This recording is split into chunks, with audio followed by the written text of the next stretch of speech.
मेरे सभी मित्र दोष से मुक्त होने वाले सभी दर्शकों का मैं अभिनंदन करता हूं, बहुत बहुत स्वागत करता हूं। आज का मेरा जो मुख्य विषय है कि कैसे करें तर्पण, तर्पण की संपूर्ण विधि और एक इंपॉर्टेंट सब्जेक्ट है एक्सप्रेस श्राद्ध। आज की पीढ़ी में बहुत ज़्यादा साइंस पढ़ने वाले लोग, 21वीं सदी की बातें करने वाले बुद्धिजीवी लोग और ऐसे लोग जो कि अपने माँ बाप का जीते जी ही ख्याल नहीं रखते हैं, वो लोग कैसे अपने बड़े बुजुर्गों और पूर्वजों का ख्याल रखेंगे, मरने के बाद कैसे वो श्राद्ध करेंगे।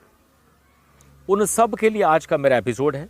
जो जीते जी अपने माँ बाप का उन्होंने ख्याल रखा और मरणोपरांत वो तर्पण करना चाहते हैं, उन लोगों के लिए भी ये कार्यक्रम काम का है, जो कि बस अगर हो सकता है तो हम छोटा मोटा कुछ काम कर सकते हैं। और वो लोग भी जो इसमें विश्वास नहीं रखते लेकिन फिर भी पत्नी रखती है, परिवार के कुछ बड़े बुजुर्गों ने कहा है कि भैया तर्पण कर लो। तर्पण क्या है?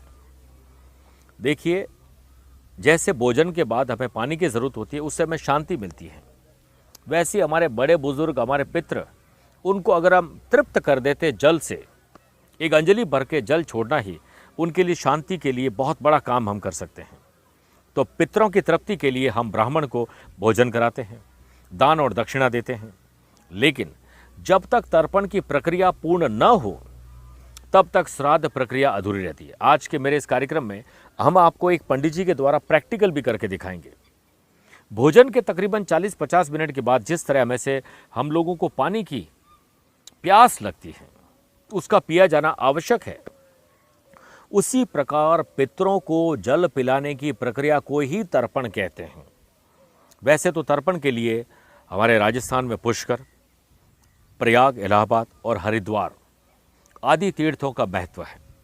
लेकिन यदि आपके गांव, शहर के आसपास कोई नदी हो या पवित्र सरोवर हो तो वहां पर भी आप तर्पण कर सकते हैं। लेकिन यदि कोई नदी या तालाब न हो तो आप घर पर ही तर्पण को कर सकते हैं। कैसे करना चाहिए ये जान लें। कांसे की परात है, आप शुद्ध जल भर लीजिए, फिर थोड़े से काले तिल और थोड़ा दूध उसमें मिला लें। यह परात अपने सामने रखकर अपने दोनों हाथों के अंगुष्ठ और तर्जनी के मध्य दर्भ यानी कोशा, जिसका महत्वपूर्ण योगदान, महत्वपूर्ण रोल है तर्पण विधि में, उसे डाब भी हम कहते हैं, उसे लेकर अंजलि बना लें। अर्थात दोनों हाथों को परस्पर इस प्रकार से मिलाकर उसमें जल भर दें। अब अंजलि से या अंजलि में भरा हुआ जल दूसरे खाली पात्र में आपको इस प्रकार से टेढ़ा हाथ करते हुए डाल देना है। खाली पात्र में जल डालते समय तृप्यंताम कहते हुए जल छोड़ें। प्रत्येक पितृ के नाम का पहले उच्चारण करें, फिर 3 बार अंजलि लेकर छोड़ दीजिए। मान लीजिए कि मैं अपने पिता के लिए करना चाहता हूं, तो उनका नाम और उनकी तृप्ति हो जीवन में, तृप्यंताम तृप्यंताम तृप्यंताम करते हुए 3 बार हमें जल छोड़ देना। इस प्रकार घर में ही आप तर्पण कर सकते हैं और बाद में उनसे क्षमा भी मांग लें कि अगर हमसे कोई गलती हुई है तो हमें क्षमा करें। हो सकता है कि हमने कई प्रकार के शुभ और मांगलिक कार्यों में आपको याद न किया हो, उसके लिए मुझे और मेरे परिवार को क्षमा करें। यही आप प्रार्थना करके यह पितृदोष की तर्पण विधि को संपन्न करके एक प्रकार से एक्सप्रेस श्राद्ध, जो कि 5 मिनट में कंप्लीट हो सकता है, यह आप उन लोगों के लिए भी करें जो 2 पीढ़ी और 3 पीढ़ी तक आपको अगर याद नहीं है तो पता कर लें अपने बड़े बुजुर्गों से, और यह करना अनिवार्य है। इससे आपके जीवन में शांति आएगी, सुख होगा और कई प्रकार के कष्ट तकलीफें दूर होगी, ऐसा मेरा विश्वास है। ईश्वर आपको हर प्रकार की उन्नति दे, हर प्रकार की तरक्की दे, आपके घर में सुख शांति हो, अकाल मृत्यु ना हो, कोई बीमार ना हो, तकलीफें दूर हो, यही मैं ईश्वर से प्रार्थना करता हूँ। पितृदोष, यह नाम हमने कई बार सुना है, और जब भी कोई विपत्ति हमारे ऊपर आती है, घर परिवार पर आती है, तो हम बात करते हैं कि शायद हमारे कुंडली में पितृदोष है। तो ये पितृदोष आखिर है क्या? और क्या ऐसा आप मानते हैं कि दादाजी जब हमारे साथ थे तो अपने पोते पोतियों को बहुत ख्याल करते थे, अपने पिताजी अपने बच्चों का ख्याल करते थे, और जब उनकी मृत्यु हो गई, वो पितृ बन गए, तो वह ऊपर जाकर हमें वो दुखी करना शुरू कर देंगे? क्या ऐसा आप मान सकते हैं? दूसरा, क्या जीवन में पितृदोष को समाप्त करने का कोई उपाय भी हो सकता है? जी हां, उपाय हो सकता है और पितृदोष भी होते हैं। हम कई बार अपनी जिंदगी में शुभ और मांगलिक कार्य घर में करते हैं, लेकिन हम अपने पितरों को, अपने पूर्वजों को याद नहीं करते हैं। हमारे घर में अकाल मृत्यु हुई है, उनका सही रूप से अंतिम संस्कार नहीं हो पाया।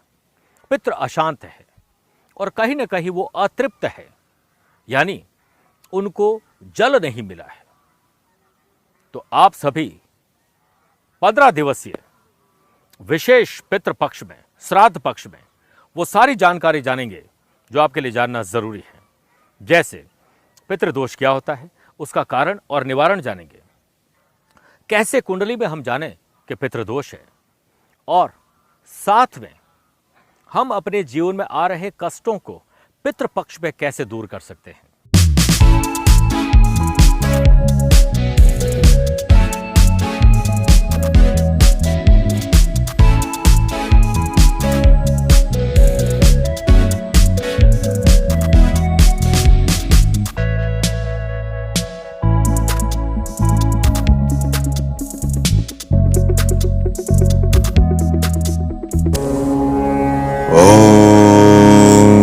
अग्नये स्वाहा इदम् अग्नये इदन्न मम। ॐ सोमाय स्वाहा इदं सोमाय इदन्न मम। ॐ प्रजापतये स्वाहा इदं प्रजापतये इदन्न मम। ॐ इन्द्राय स्वाहा इदं इन्द्राय इदन्न मम। ॐ सूर्यो वर्चो ज्योतिर्वर्चः स्वाहा।